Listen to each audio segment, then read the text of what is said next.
Okay, guys, we are going to be reading the Forgotten Books of Eden tonight. So this is the Psalms of Solomon, the introduction. This collection of 18 war songs are the gift of an ancient Semitic writer. The original manuscript has perished, but fortunately, Greek translations have been preserved. And recently, a Syriac version of the same songs has turned up and was published in English for the first time in 1909 by Dr. Rendell Harris. The date of the writing may be established at the middle of the 1st century BC because the theme of these songs is that of Pompey's activities.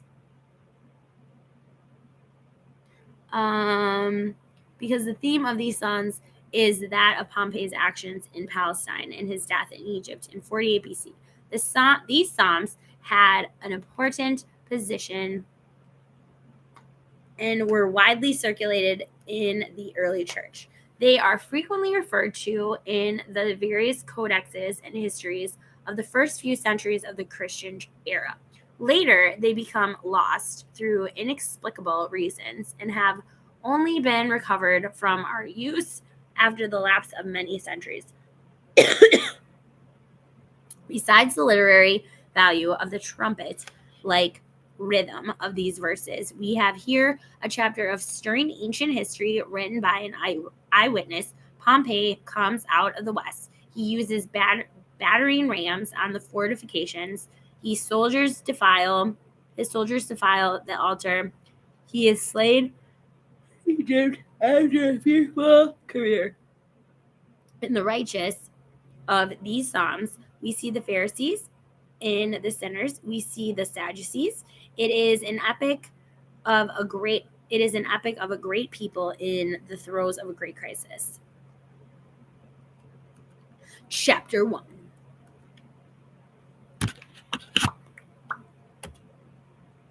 Okay. They become insolent in their prosperity.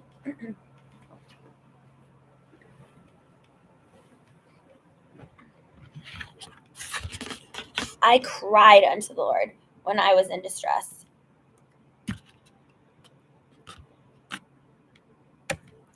I cried unto the Lord when I was in distress. Unto God when sinners assailed. Suddenly the alarm of war was heard before me. I said, He will hearken to me, for I am full of righteousness. I thought in my heart that I was full of righteousness, because I was well off and had become rich in children. Their wealth spread to the whole earth, and their glory unto the end of the earth. They were exalted unto the stars. They said they would never fan, but they became insolent in their prosperity, and they were without understanding. Their signs were in secret, and even I had no knowledge of them.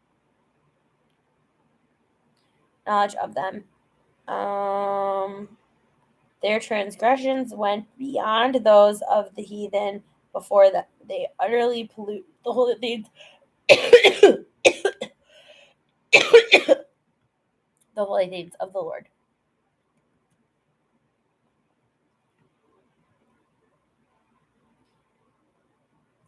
The desecration of Jerusalem, captivity, murder, and raping, a psalm of utter despair. When the sinner waxed proud with a battering ram, he cast down fortified walls, and thou didst not restrain him. Aliens, nations ascended thine altar. They trampled it proudly with their sandals, because the sons of Jerusalem had defiled the holy things of the Lord, had profaned with iniquities the offerings of God. Therefore, he said, Cast them far from me. It was set at naught before God. It was utterly dishonored. The sons and the daughters were in my grievous captivity. Seals with their neck, branded was it among the nations. According to their sins hath he done unto them. For he hath left them in the hands of them, and there prevailed in of them that prevailed. He hath turned away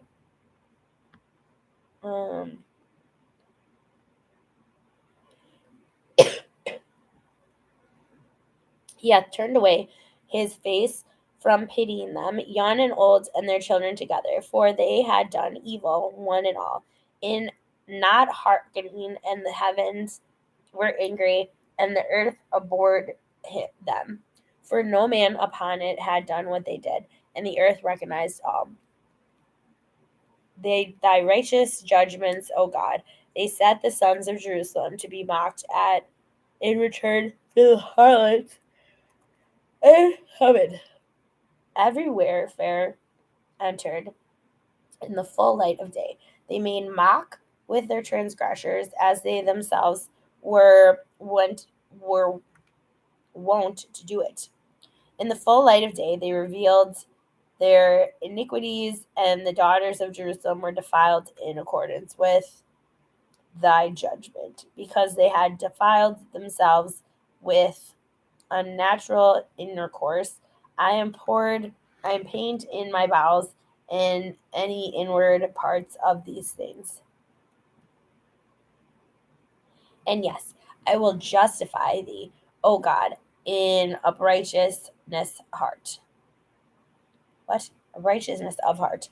For in thy judgments as thy righteousness displayed, O God, for thou hast rendered to the sinners according to their deeds, yea, according to their sins, which were very wicked. Thou hast uncovered their sins, that thy judgment might be manifest. Thou hast wiped out their memorial from the earth. God is a righteous judge, and he is no respecter of persons. For the nations reproached Jerusalem, trampling it down. Her beauty was dragged down from the throne of glory. She girded on sackcloth instead of comely raiment. A rope was about her head instead of a crown. She put off the glorious diadem which God had set upon her. In dishonor was her beauty cast upon the ground. And I saw and entreated the Lord and said, long enough, O Lord, has thine hand been heavy on Israel in bringing the nations upon them. For they have made sport unsparingly in wrath and fierce anger, and they will make an utter end, unless thou, O Lord, rebuke them in thy wrath. For they have done it not in zeal, but in lust of your soul. Pour out their wrath upon us with a view to rapine.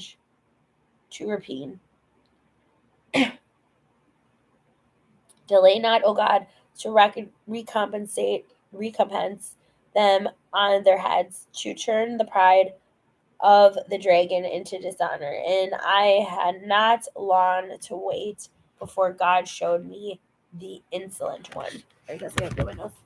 Yeah.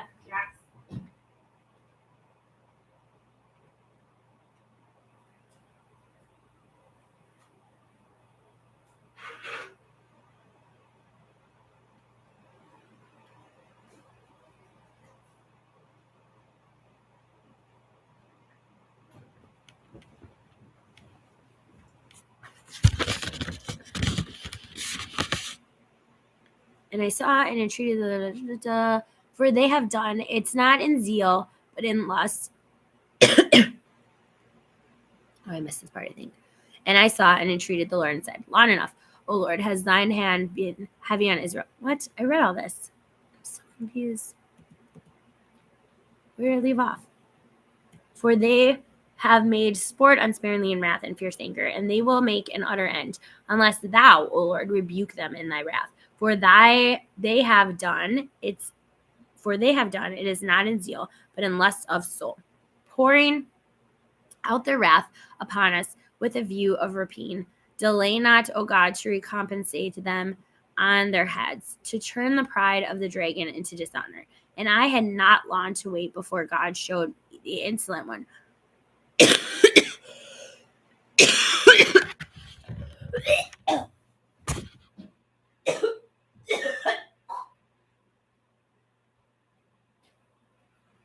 I'm dying, literally.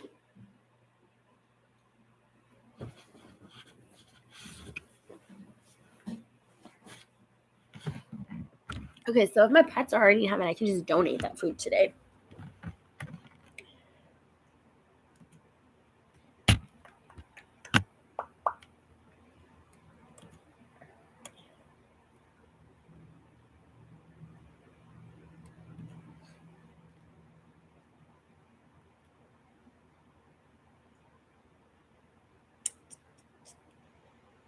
Pouring out their wrath upon us with a view to repine. Delay not, O God, to recompensate them on their heads, to turn the pride of the issues. And I had not long to wait, for God showed me the insolent one, slain on the mountains of Egypt, esteemed of less account than the least, on land and sea, his body too borne hither and thither on the billows with much insolence, with none to bury him, because he had rejected him with dishonor.